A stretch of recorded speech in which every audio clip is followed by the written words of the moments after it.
দেখেন, আমি কিছু কথা বলি, হ্যাঁ শোনেন, শুনতেছেন? আপনার সাথে কিন্তু আমার বিয়ে হওয়ার কথা ছিল না। আপনার সাথে আমার বিয়ে একটা অ্যাক্সিডেন্ট। এই অ্যাক্সিডেন্ট ছাড়া কিচ্ছু না। না আমার কোনো ইচ্ছা ছিল, না আপনার ইচ্ছা ছিল। বিয়ে করার কথা ছিল আমার বড় ভাইয়ার।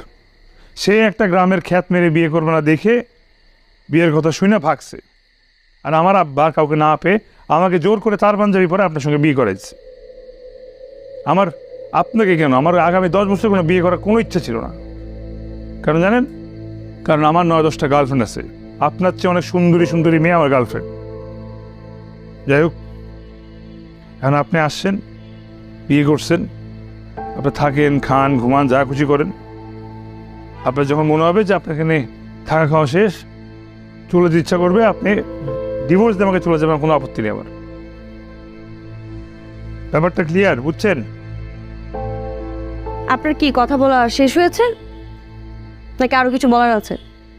হ্যাঁ, শেষ। তাহলে এবার আমি কিছু কথা বলবো আপনাকে, সেটা আপনি শুনবেন। বসেন।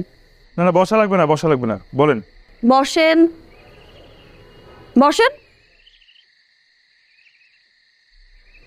কি বলেন আপনি? আপনার পিছনে কয়টা মেয়ে ঘোরে? 9-10টা।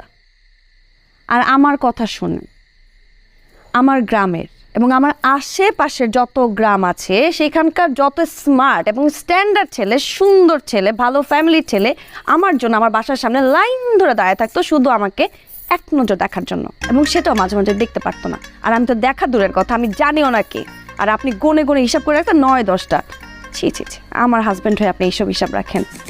Very sad. আসছে আমার কাছে গার্লফ্রেন্ডে ফুটুঙ্গিরি করতে।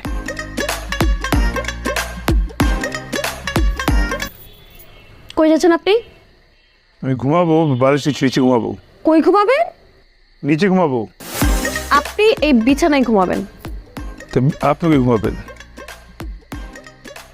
আমিও এখানে ঘুমাবো। এটা কীভাবে সম্ভব?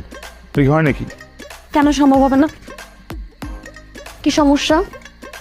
আমি কি আপনার বিবাহিত স্ত্রী না? আর আমি আপনার পাশে ঘুমাবো না তো কে ঘুমাবে বলেন তো আমাকে? যান, চুপচাপ ঘুমান। আর শুনেন, আপনি যদি আমার কথা ভালোভাবে না শোনেন, আমি কিন্তু আর একটা কথা বাড়াবো না, ডিরেক্ট বাবা বাবা। আর এই যে আরেকটা কথাও শুনে রাখেন, এবং এটা মন দিয়ে শুনেন, আমি কিন্তু কোনো সাধারণ মেয়ে না। আপনি যেটা ভাবছেন আমি সাধারণ মেয়ে হব, আপনি যা বলবেন আমি মাথা নিচু করে শুনবো, জীবনও না। আমি কোনোদিন এরকম না। যেটা অন্যায় আমি সেটা প্রতিবাদ করি, আর আমার সাথে এসব চলবে না। যান যান।